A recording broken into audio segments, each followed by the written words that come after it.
Yes has also noted down, very good, बहुत बढ़िया। चलते हैं आगे, अभी ध्यान से देखना भैया, ये अभी तक जो हमने पढ़ा है वो हमने ये पढ़ा है कि जो 3 इक्वेशन ऑफ मोशन है वो तो हम यूज करते हैं तब जब हमारा एक्सेलरेशन कांस्टेंट होता है। अगर एक्सेलरेशन कांस्टेंट नहीं है, अगर एक्सेलरेशन कांस्टेंट नहीं है तो हम ये रिलेशनशिप यूज करते हैं, dx upon dt equals to v use करते हैं, जो कि इंटीग्रेशन की फॉर्म में लिखा जा सकता है x equals to integration v dt, या dv by dt equals to a use करते हैं, जो कि इंटीग्रेशन की फॉर्म में लिखा जा सकता है v equals to integration of a dt। Similarly v dv by dx equals to a use करते हैं, जो कि इंटीग्रेशन की फॉर्म में लिखा जा सकता है कुछ इस तरह, v square minus u square upon 2 equals to integration of a dx। तीनों ही रिलेशनशिप को नोट कर लेंगे अपनी नोटबुक में, कुछ क्वेश्चन इससे रिलेटेड होंगे जो हम आने वाली क्लासेस में करेंगे, तो please note them down also. इन सब को नोट करके आप जो है लिखेंगे नोटेड डाउन, सो दैट मुझे पता चले कि आपने नोट कर लिया है। एंड और अगर समझ आ गया तो आप लिखेंगे समझ आ गया, यू हैव अंडरस्टूड। अदरवाइज अगर कोई क्वेश्चन हो तो स्पेसिफिकली अपना कोई क्वेश्चन चैट बॉक्स में करके आप पूछ सकते हैं, ठीक है।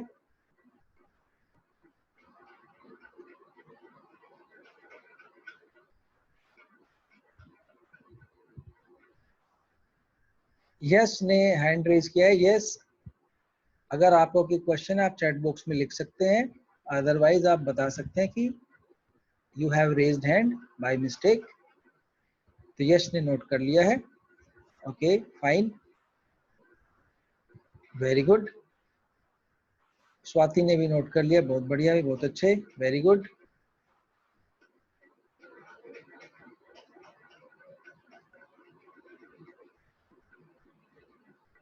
आलोक ने भी नोट कर लिया, बहुत बढ़िया भाई। चलते हैं आगे नेक्स्ट स्लाइड की तरफ। नेक्स्ट स्लाइड्स में जो है सर कांस्टेंट आइडिया होगा क्वेश्चन में, कांस्टेंट यस। अगर कोई क्वेश्चन आता है तो मैं उसमें बताया हुआ होगा कि एक्सेलरेशन कांस्टेंट है या एक्सेलरेशन कांस्टेंट नहीं है, ये आपको क्वेश्चन में बता दिया हो गया होगा, या फिर आपको क्वेश्चन पढ़ के खुद ही आइडिया इसके बारे में लग जाएगा, ठीक है। चल देते हैं आगे। आगे एक क्वेश्चन आ रहा है, क्वेश्चन बड़ा बढ़िया है, और उस क्वेश्चन को में हम बढ़िया टेक्निक सीखेंगे जिसके बारे में हम अभी बात करेंगे। क्वेश्चन है, उससे पहले हम रिलेटिव वेलोसिटी के बारे में सीख लेते हैं। रिलेटिव वेलोसिटी होती क्या है भाई, ध्यान से समझना भाई। सपोज करो दो ऑब्जेक्ट हैं ए और बी, जिसमें कि ए ऑब्जेक्ट है वो वी ए वेलोसिटी से जा रहा है राइट साइड में, जैसा कि फिगर में आपको दिखाई दे रहा है, और एक दूसरा बी ऑब्जेक्ट है जो कि वी बी वेलोसिटी से जा रहा है, जैसा कि आपको फिगर में दिखाई दे रहा है। आपने अभी तक रिलेटिव वेलोसिटी के फॉर्मूले पढ़े होंगे कि अगर दोनों अपोजिट डायरेक्शन में जा रहे हैं तो रिलेटिव वेलोसिटी ऐड हो जाती है, सेम डायरेक्शन में जा रहे हैं तो रिलेटिव वेलोसिटी सबट्रैक्ट हो जाती है, ऐसे जा रहे हैं तो ये हो जाता है, वैसे जा रहे हैं तो ये हो जाता है। अब वो आपको कुछ भी याद नहीं रखना है, प्लीज जो मैं कह रहा हूँ उसी को याद रखना है और बाकी कुछ भी याद नहीं रखना है। पहली बात, वेलोसिटी एक वेक्टर क्वांटिटी है, तो जो भी ऑपरेशन होंगे वेलोसिटी के साथ वेक्टर ऑपरेशन होंगे। एडिशन करेंगे तो वेक्टर एडिशन करेंगे, सब्ट्रैक्शन करेंगे तो वेक्टर सब्ट्रैक्शन करेंगे, सिंपल, पहली बात। दूसरी बात, रिलेटिव वेलोसिटी के कोई 2 या 4 फॉर्मूले नहीं होते हैं, जैसे कि आपने अपनी पिछली क्लासेस में पढ़ा होगा कि अपोजिट डायरेक्शन में ऐड हो जाती है और सामने वाले डायरेक्शन में सब्ट्रैक्ट हो जाती है, एक जैसे डायरेक्शन में सब्ट्रैक्ट होती है, आइदर आइदर आइदर। ऐसा कोई फॉर्मूला नहीं होता है, फॉर्मूला केवल एक होता है, और वो जो मैं आपको बताने वाला हूँ प्लीज उसको बड़े ध्यान से समझना, जो मैं अभी आपको साथ डिस्कस कर रहा हूँ, ठीक है। और अगर समझ नहीं आता है तो तुरंत चैट बॉक्स में आप लिखकर मुझसे पूछ सकते हैं। कंडीशन ये है कि एक ऑब्जेक्ट ए है और दूसरा ऑब्जेक्ट बी है, दोनों ही ऑब्जेक्ट वी ए वेलोसिटी से जा रहा है और दूसरा वी बी वेलोसिटी से जा रहा है। डायरेक्शन आपको फिगर में दिखाई दे रहा है। अब यहाँ पर मैंने एक स्टेटमेंट लिखा, स्टेटमेंट है velocity of A relative to B. इस स्टेटमेंट का मतलब क्या है समझ लेते हैं भाई। इस स्टेटमेंट का मतलब है कि अगर बी के ऊपर कोई बैठ जाए या ऑब्जर्वर हम बी को बना दें तो उस बी को ए की वेलोसिटी कितनी नजर आएगी। अगर कोई ऑब्जर्वर ग्राउंड पर खड़ा है तो ग्राउंड के ऑब्जर्वर के लिए दोनों की वेलोसिटी va और vb है। ध्यान रखना भाई, जैसे कि मैंने मोशन में आपको पहले ही बताया हुआ है कि मोशन एक रिलेटिव क्वांटिटी है, तो अगर मैं किसी ऑब्जेक्ट की वेलोसिटी va बता रहा हूं तो इसका मतलब है va जो है इस ऑब्जेक्ट की velocity with respect to ground है। तो अगर ग्राउंड पे खड़े हुए हैं तो उनकी वेलोसिटी हमें va और vb नजर आती है। लेकिन अगर कोई ऑब्जर्वर b पर इस b ऑब्जेक्ट पर ही खड़ा हो जाए या b को ही हम ऑब्जर्वर बना लें तो उसको a ऑब्जेक्ट की वेलोसिटी कितनी नजर आएगी, इस वेलोसिटी को हम कहते हैं velocity of A relative to b। यानी कि b जो है हमारा रेफरेंस फ्रेम बन गया है या b ही हमारा ऑब्जर्वर बन गया है। और इसका फॉर्मूला क्या है, कैसे हम इस वेलोसिटी को फाइंड करते हैं? फॉर्मूला है ये जो आपकी स्क्रीन पर है, VAB। VAB का मतलब है velocity of A with respect to B, और जो कि फॉर्मूला आता है VA माइनस VB। मतलब जिसको भी हमने ऑब्जर्वर बनाया है, जिसको भी हमने रेफरेंस फ्रेम बनाया है, उसकी वेलोसिटी को माइनस कर देते हैं। किससे? दूसरे ऑब्जेक्ट की वेलोसिटी से। अब क्योंकि वेलोसिटी हमारी वेक्टर क्वांटिटी है, तो अगर ये दोनों अपोजिट डायरेक्शन में जाएंगे तो बी ऑब्जेक्ट की वेलोसिटी अपने आप ही नेगेटिव हो जाएगी, मतलब यहाँ पर आकर वो अपने आप ही ऐड हो जाएगी। तो अलग से फॉर्मूला याद करने की कोई जरूरत नहीं है।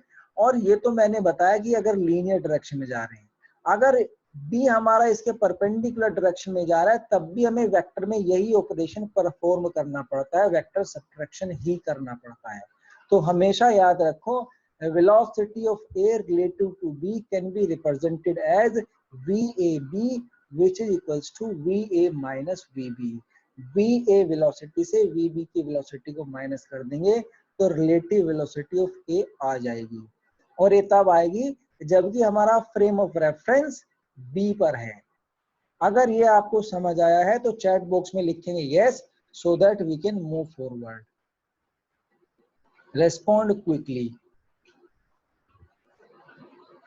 या फिर आप मुझे स्पेसिफिकली कोई क्वेश्चन भी पूछ सकते हैं। स्वाति ने आंसर दिया यस, बहुत अच्छे, वेरी गुड।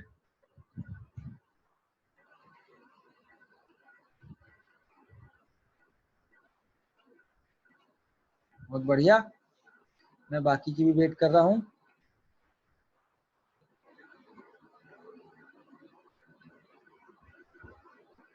अगर आपको समझ नहीं आया तो you can also ask specific question. आप अपना कोई स्पेसिफिक क्वेश्चन भी पूछ सकते हैं रिलेटिव वेलोसिटी के बारे में। Sir when a vector perpendicular to B vector तो क्या होगा, यश ने पूछा है। तो कुछ नहीं होगा, अगर परपेंडिकुलर वेक्टर है तो हम क्या करेंगे, वी ए वेक्टर से वी बी वेक्टर को माइनस करेंगे। वेक्टर सब्ट्रैक्शन आपको मैंने बता ही दिया है वेक्टर में कैसे होता है, तो केवल वही परफॉर्म करेंगे। तो जो क्वांटिटी आएगी हमारे पास उसका मैग्नीट्यूड भी होगा और उसका हमारे पास एक डायरेक्शन भी होगा। तो रिलेटिव वेलोसिटी का डायरेक्शन और मैग्नीट्यूड दोनों हमें मिल जाएगा, जो कि हमने अब तक जो फॉर्मूले पढ़े थे उसमें ऐसा पॉसिबल नहीं हो सकता था। ठीक है, केवल यहाँ पर मैग्नीट्यूड को ही सब्ट्रैक्ट नहीं किया जा रहा है। What will be relative velocity of B to A, exactly. Question बढ़िया है, आंसर दे देते हैं। ध्यान से देखना भाई, क्वेश्चन है what will be relative velocity of B with respect to A. इस क्वेश्चन को अटेंड कर लेते हैं। अब देखो हमने क्या किया, अगर मुझे फाइंड करना relative velocity of B with respect to A, यानी कि मैंने ऑब्जर्वर ए को बना लिया है या फिर मैं ए के ऊपर ही बैठ गया हूं, तब मुझे बी की वेलोसिटी कितनी नजर आएगी, उसका जो एक्सप्रेशन होगा वो ये होगा VBA equals to VB minus VA। यहाँ पर क्योंकि मैंने अपना जो ऑब्जर्वर है वो ए को बना लिया है, फ्रेम ऑफ रेफरेंस ए को बना लिया है, तो ए की वेलोसिटी को ही मैं माइनस कर दूंगा, किससे, बी की वेलोसिटी से। तो मेरे ख्याल से अब आपको समझ आ गया होगा। अगर समझ आ गया है तो चैट बॉक्स में लिखें, अदरवाइज आप अपना कोई स्पेसिफिक क्वेश्चन भी पूछ सकते हैं।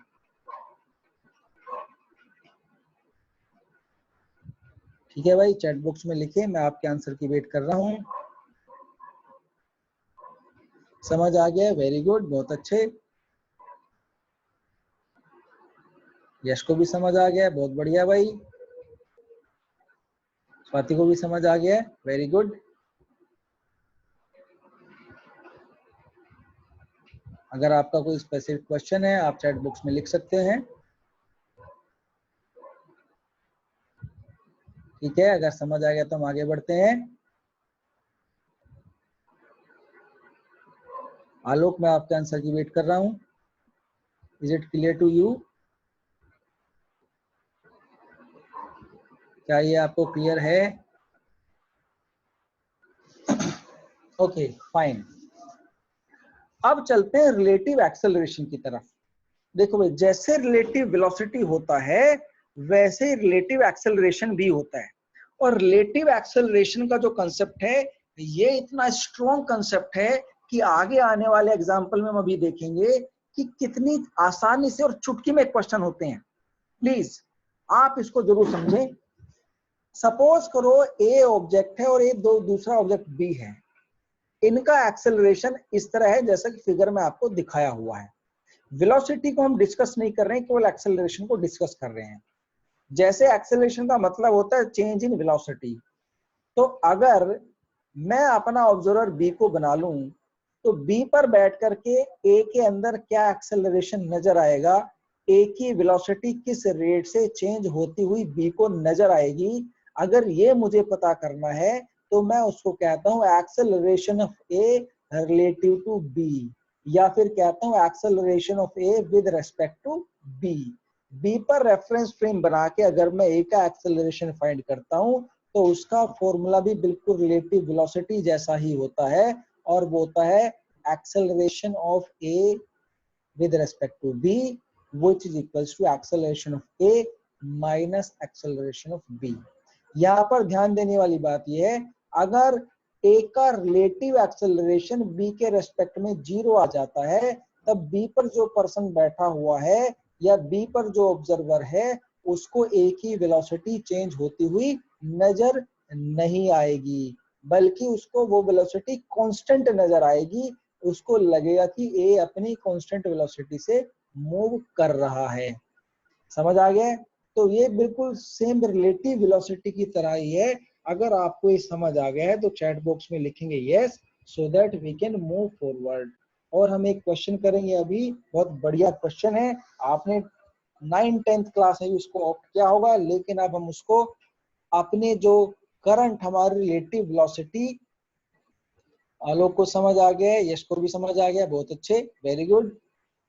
जो हमारी रिलेटिव वेलोसिटी का कंसेप्ट है उसकी हेल्प से हम उसको आगे पढ़ेंगे, तो हम उसको देख लेंगे कि ये कैसे काम करता है। ठीक है भाई, चलते हैं आगे। स्वाति को भी समझ आ गया, बहुत अच्छे, बहुत बढ़िया भाई, बहुत बढ़िया, very good, very good of you. देखो भाई, क्वेश्चन आ गया, ये आपकी स्क्रीन पर है। क्वेश्चन मैं आपके लिए पढ़ देता हूँ, समझा देता हूँ। क्वेश्चन क्या है? A ball is dropped from a height of 300 metre. 300 metre की हाइट से पॉइंट ए से एक बॉल को ड्रॉप किया गया है। At the same time another ball is thrown up with a velocity of 50 metre per second. दूसरी ball velocity 50 metre per second से ऊपर की तरफ फेंकी गई है in upward direction. Find out when and where both the ball will collide with each other। पता करना है कहां पर और कितने टाइम के बाद दोनों बॉल एक दूसरे के साथ कोलाइड होंगी। जी की value 10 metre per second square है और कोई ड्रैग फोर्स नहीं है। ड्रैग फोर्स का मतलब होता है कि एयर की वजह से कोई फ्रिक्शन फोर्स वहां पर नहीं है, ये आपको पता करना है। ठीक है भाई, क्वेश्चन समझ आ गया है तो आप सोल्व करना शुरू करो। चैट बॉक्स में मुझे लिखकर बताओ कौन सा ऑप्शन करेक्ट है, कितने टाइम के बाद ये बॉल आपस में कोलाइड होंगी। और जब इसका सॉल्यूशन देखेंगे तो एक बहुत बढ़िया टेक्निक हम सीखेंगे कि किस तरह इसको आसानी से हम कर सकते हैं। बिलीव मी, एक टेक्निक ऐसी है कि आपको पेन और नोटबुक उठाने की भी जरूरत नहीं पड़ेगी ऐसे क्वेश्चन को सोल्व करने के लिए। पहले आप क्वेश्चन को अपने तरीके से सोल्व कीजिए, क्योंकि 9th-10th में भी आप इस क्वेश्चन को कर चुके होंगे। ठीक है, जल्दी से सोल्व करेंगे। जो बच्चे सोल्व कर रहे हैं वो चैट बॉक्स में लिखें ट्राइंग या सोल्विंग, सो दैट मुझे पता चले कि some of you are doing the question and are not sitting idle, ऐसे बैठे नहीं है, क्वेश्चन को कर रहे हैं। ठीक है,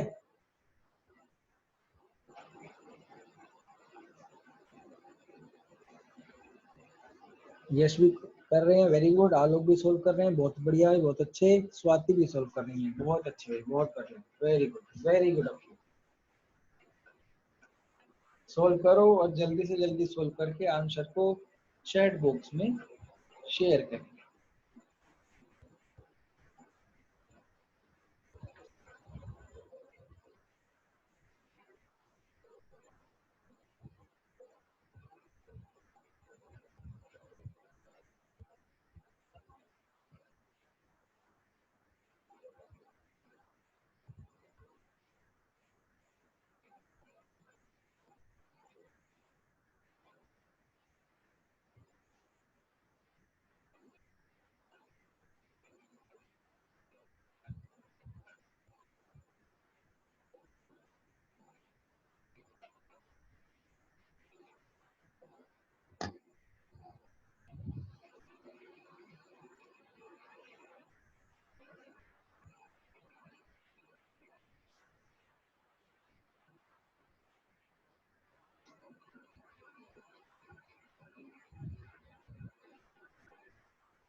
और जिन जिन का आंसर आ गया है चैट बॉक्स में शेयर करें।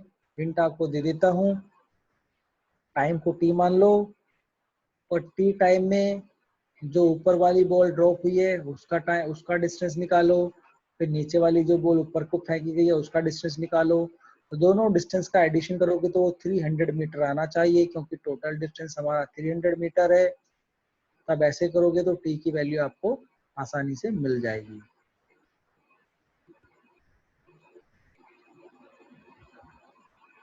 जल्दी से सोल्व करें, क्वेश्चन बहुत बढ़िया है।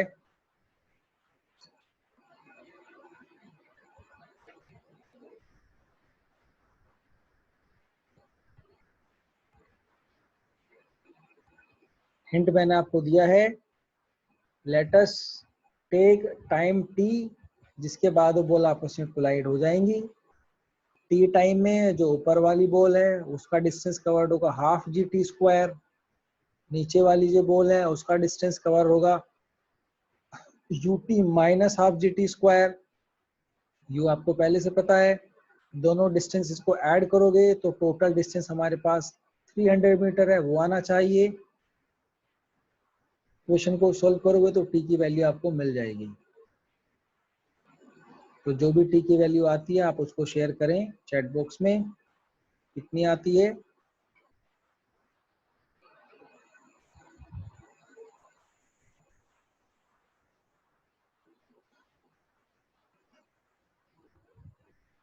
फिर से हिंट मैं आपको दे रहा हूँ, हिंट ये है कि भाई ऊपर वाली बॉल है, यस का आंसर आ गया है 6 सेकेंड्स। बहुत बढ़िया है भाई, वेरी गुड, बिल्कुल करेक्ट आंसर आया है। बाकी के आंसर का भी मैं वेट कर रहा हूँ। हिंट फिर से बता देता हूँ, ऊपर वाली बॉल है half G T square travel करेगी डिस्टेंस, क्योंकि उसकी वजह से यू इनिशियल वेलोसिटी 0 है। नीचे वाली बॉल है 50 T minus half G T square travel करेगी डिस्टेंस टी टाइम में। दोनों अगर कोलाइड हो जाती हैं टी टाइम के बाद तो टोटल डिस्टेंस 300 मीटर के आसपास के बराबर आएगा। तो सम उसको इक्वेट करेंगे 300 मीटर के बाद तो 6 सेकंड्स आएगा। स्वाति का आंसर भी बिल्कुल करेक्ट है, बहुत बड़े भाई, बहुत अच्छे, वेरी गुड। ठीक है, मैं आलोक के आंसर की भी वेट कर रहा हूँ भाई, कितना आंसर है आपका।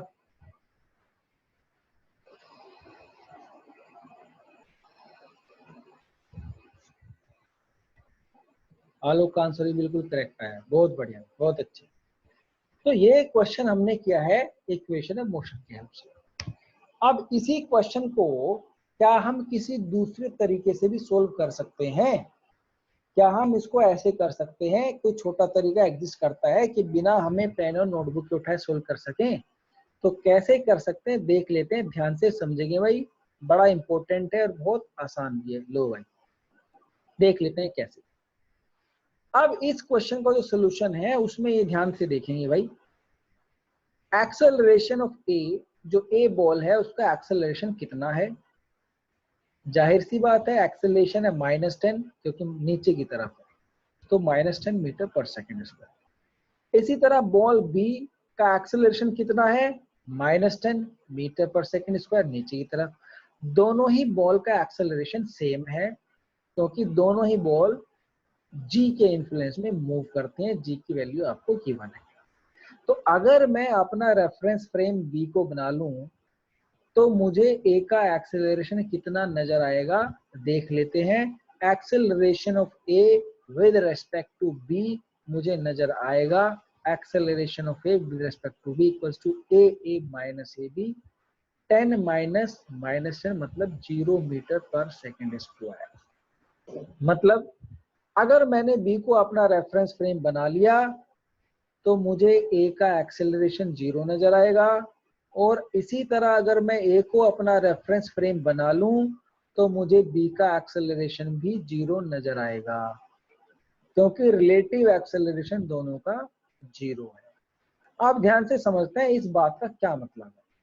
भाई इस बात का मतलब ये है कि अगर कोई ऑब्जर्वर ए पर बैठा है उसको दोनों के बीच में इनिशियल डिस्टेंस 300 मीटर नजर आएगा, और अगर इनिशियल वेलोसिटी बी की 50 मीटर पर सेकंड है तो क्योंकि ए पर जो ऑब्जर्वर बैठा हुआ है उसके लिए बी का एक्सेलरेशन 0 है, तो उस ऑब्जर्वर के लिए बी कांस्टेंट वेलोसिटी से मूव करता नजर आएगा। तो ए पर जो ऑब्जर्वर है उसको लगेगा कि बी जो है constant velocity 50 metre per second से मूव कर रहा है ए की तरफ, और जब वो एक ही तरफ मूव करता जा रहा है 50 मीटर पर सेकंड की कांस्टेंट वेलोसिटी से, तो जो रिलेटिव डिस्टेंस है दोनों के बीच में 300 मीटर का, तो ए को लगेगा कि वो इस 300 मीटर के डिस्टेंस को एक कांस्टेंट वेलोसिटी से कंप्लीट करेगा। तो टाइम आ जाएगा बड़ा सिंपल, 300 डिवाइडेड बाई 50 यानी कि 6 सेकेंड्स। जैसा कि मैंने यहाँ पर किया है, velocity of A with respect to B आ जाएगी -50 मीटर पर सेकंड, क्योंकि बी को लगेगा कि ए ऑब्जेक्ट नीचे की तरफ आ रहा है तो नेगेटिव डायरेक्शन में वेलोसिटी होगी। टाइम कितना लगने वाला है, -300 मीटर का डिस्टेंस कवर करना है ए को, वेलोसिटी है -50, तो टाइम आ जाएगा 6 सेकेंड्स। इस तरह बड़ी आसानी से रिलेटिव एक्सेलरेशन के कंसेप्ट से मैंने ये क्वेश्चन केवल एक सिंगल कैलकुलेशन में कर दिया, और इस तरह से रिलेटिव एक्सेलरेशन का कंसेप्ट कितना पावरफुल है ये हमें समझ आ गया होगा। अगर आपको एक क्वेश्चन समझ आया है, तरीका समझ आया रिलेटिव एक्सेलरेशन का, तो चैट बॉक्स में लिखेंगे yes, so that we can move forward. Yash को समझ आ गया है, बहुत अच्छे है, बहुत बढ़िया, वेरी गुड। स्वाति को भी समझ आ गया, बहुत बढ़िया। और इसी के साथ आप इस सॉल्यूशन को नोट भी करेंगे। सॉल्यूशन को नोट करें। आलोक सिंह को समझ नहीं आया भाई। आलोक, क्या आप मुझे बता सकते हैं स्पेसिफिकली इस सॉल्यूशन में क्या चीज आपको समझ नहीं आई है, so that we can repeat it also.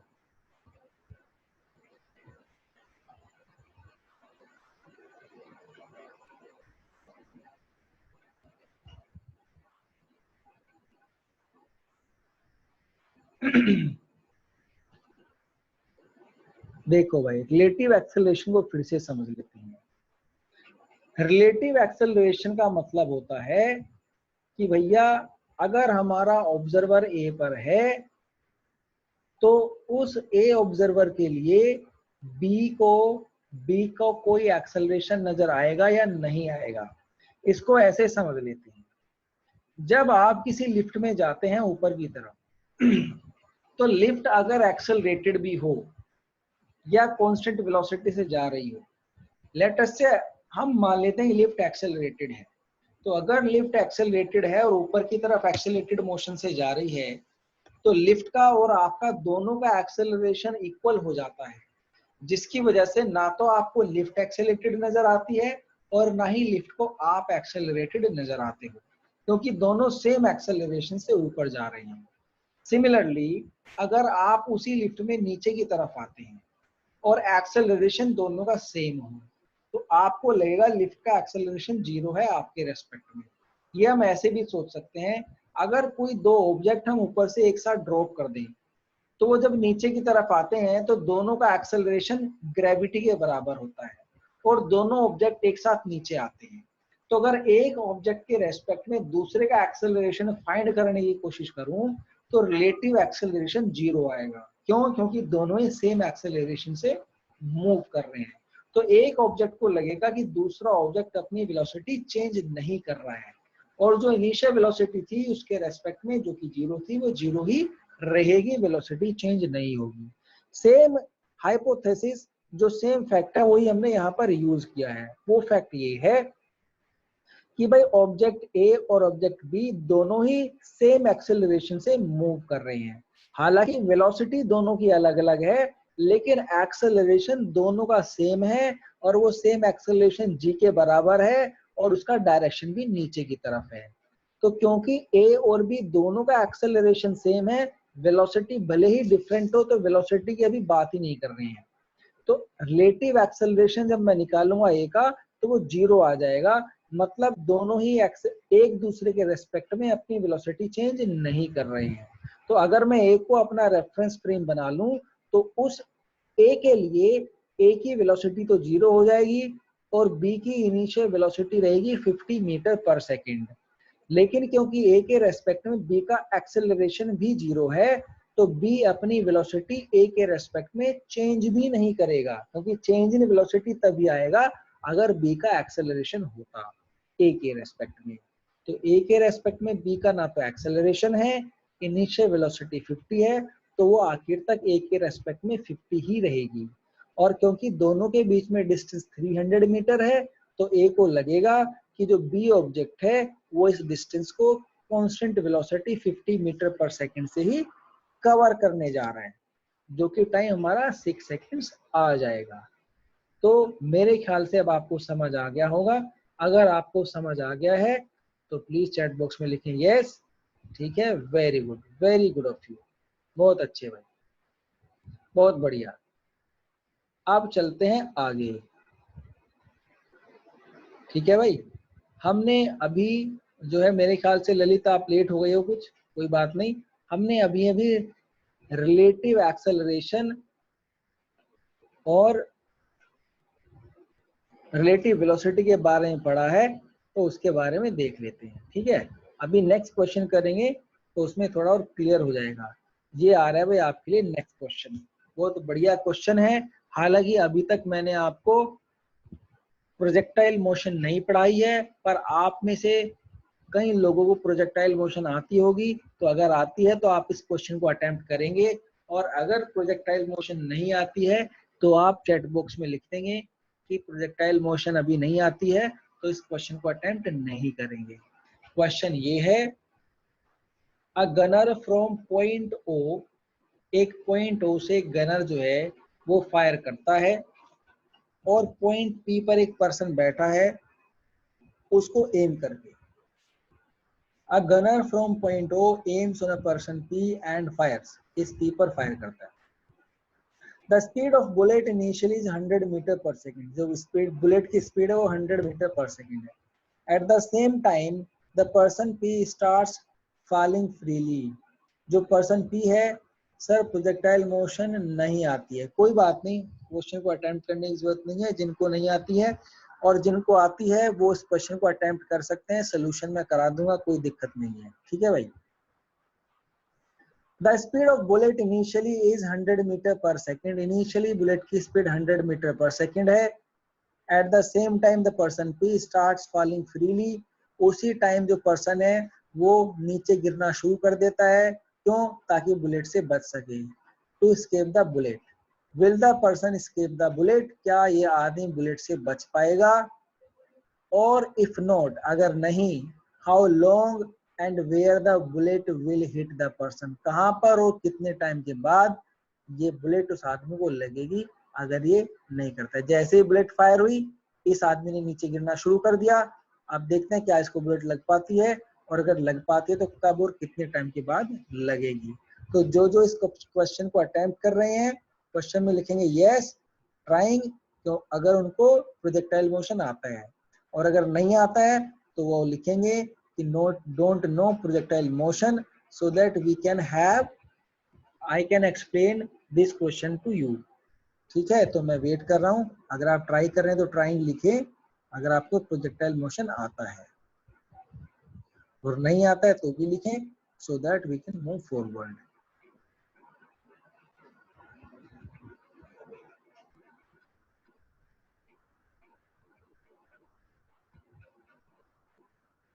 कौन कौन ट्राई कर रहे हैं भाई, चैट बॉक्स में लिखें सभी, मैं वेट कर रहा हूँ आपके आंसर्स की। Those who are trying, sir I will try but don't remember projectile, okay कोई बात नहीं है बेटा। Those who are not trying please वो भी चैट बॉक्स में लिखें। ठीक है, प्रोजेक्टाइल मोशन आप में से ज्यादा नहीं आते, कोई बात नहीं बेटा। नेक्स्ट क्लास में हम अपनी प्रोजेक्टाइल मोशन की शुरुआत कर देंगे कुछ क्वेश्चन करके लीनियर मोशन के, पर हम इस क्वेश्चन को देख लेते हैं। ठीक है भाई, कोई बात नहीं, सोल्यूशन देख लेते हैं। देख लेते हैं सोल्यूशन जो है इस क्वेश्चन का, हम करेंगे अपना वही रिलेटिव एक्सेलरेशन की हेल्प से, बिना प्रोजेक्टाइल मोशन के। प्रोजेक्टाइल मोशन से इस क्वेश्चन को करते हैं तो काफी लंबा सोल्यूशन आता है, लेकिन क्या हम उस लंबे सोल्यूशन को बिना प्रोजेक्टाइल मोशन की हेल्प से हमने जो आज एक टूल सीखा है, उस टूल का नाम है रिलेटिव एक्सेलरेशन, क्या उसकी हेल्प से भी हम इसको आसानी से सोल्व कर सकते हैं? तो इसके बारे में देख लेते हैं कि हम उसको कैसे सोल्व कर सकते हैं। ठीक है भाई, देखो भाई, देख लेते हैं। क्वेश्चन है हमारा ये, इसको ध्यान से देखो भाई, सोल्यूशन है हमारा ये। अब यहाँ पर जो बुलेट फायर हुआ है 100 मीटर पर सेकंड से इस पी की तरफ, तो ओ और पी के बीच में जो डिस्टेंस है वो अगर मैं पाइथागोरस थ्योरम से फाइंड करूं तो वो आ जाएगा 500 मीटर, क्योंकि ये 400 मीटर है, ये 300 मीटर है। पाइथागोरस थ्योरम से स्क्वायर रूट लूंगा दोनों के स्क्वायर का, तो आ जाएगा 500 मीटर। तो straight distance between O and P हमारा है 500 मीटर। आप देख लेते हैं आगे, हमने क्या लिखा है, relative acceleration of P with respect to bullet. अब बुलेट के लिए हम इस पर्सन पी का एक्सेलरेशन फाइंड कर लेते हैं। ध्यान से समझना भैया, रिलेटिव एक्सेलरेशन बुलेट का और इस पर्सन का दोनों का ही एक्सेलरेशन नीचे की तरफ है। बुलेट भी नीचे की तरफ जा रही है और ये पर्सन भी नीचे की तरफ जा रहा है। तो बुलेट के लिए इस पी का पर्सन का जो एक्सेलरेशन वो आएगा g minus G equals to 0।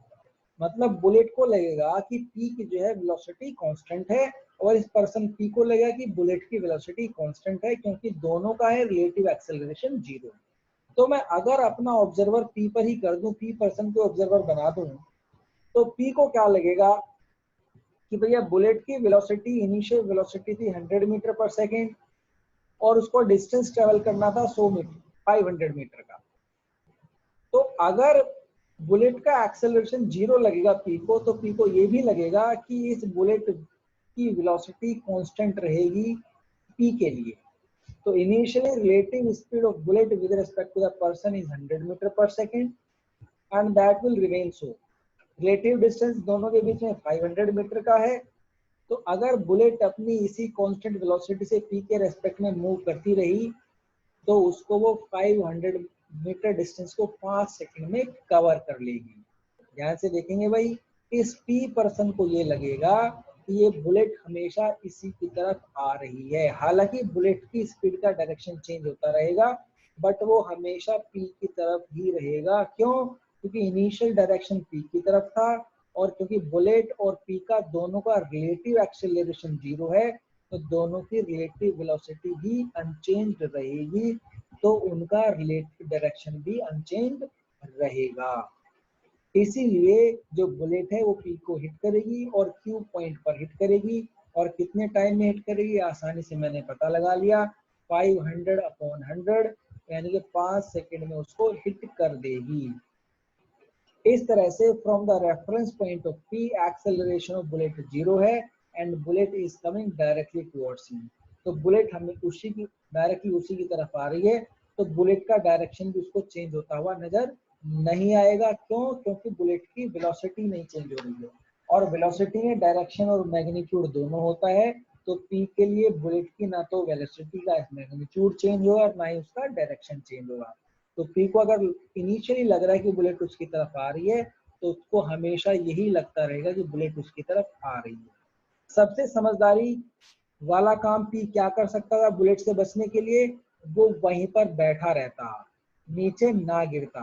तो ये समझदारी होती। उसने खैर अगर उसको फिजिक्स नहीं आती थी तो फिजिक्स ना आने की वजह से उसने क्या किया, उसने नीचे गिरना शुरू कर दिया ये सोच कर कि बुलेट से जान बच जाएगी, लेकिन आखिर में आदमी मारा गया। तो that is how physics is very important to learn. आप सभी को फिजिक्स आनी चाहिए। इस तरह से फिजिक्स किस तरह हमारी जान बचा सकती है, मेरे ख्याल से आप सभी को पता चल गया होगा। अगर आपको एक क्वेश्चन समझ आ गया है और फिजिक्स की लाइफ सेविंग वैल्यू का आपको पता चल गया है तो आप चैट बॉक्स में लिखेंगे यस, और फिर हम देखेंगे आगे हम क्या करने वाले हैं। ठीक है, प्लीज चैट बॉक्स में लिखें यस अगर आपको फिजिक्स की लाइफ सेविंग वैल्यू का पता चल गया। वेरी गुड, स्वाति को समझ आ गया, बहुत बढ़िया भाई, वेरी गुड। मैं बाकी के आंसर की भी वेट कर रहा हूँ। हैव दे अंडरस्टूड, क्या उनको भी समझ आ गया है? आलोक को भी समझ आ गया, वेरी गुड, बहुत अच्छे। मैं बाकी के आंसर की भी वेट कर रहा हूँ। यश को भी समझ आ गया भाई, बहुत बढ़िया, बहुत बढ़िया, बहुत अच्छे। ठीक है भाई, बाकी के आंसर क्या ललित को समझ आया? मैं ललित के आंसर की भी वेट कर रहा हूँ। हाय बहन, okay, very good, very good of you, बहुत अच्छे भाई, ललित को भी समझ आ गया, बहुत अच्छे भाई। तो मेरे ख्याल से आज आपने फिजिक्स की लाइफ सेविंग वैल्यू के बारे में समझ लिया होगा। ठीक है भाई, अब देख लेते हैं क्या हम अभी इस टाइम में कुछ और क्वेश्चन कर सकते हैं। तो यस, ओके, तो हम बाकी के क्वेश्चन करेंगे हम अपनी नेक्स्ट क्लास में। ये क्लास आपको कैसी लगी चैट बॉक्स में लिखकर जरूर बताएं, और जो आपका फीडबैक है उसको हमारे ग्रुप में शेयर जरूर करें कि भाई क्लास आपको कैसी लगी, सो दैट बाकी बच्चे भी मोटिवेट हों क्लास को ज्वाइन करने के लिए। और जो आपके दोस्त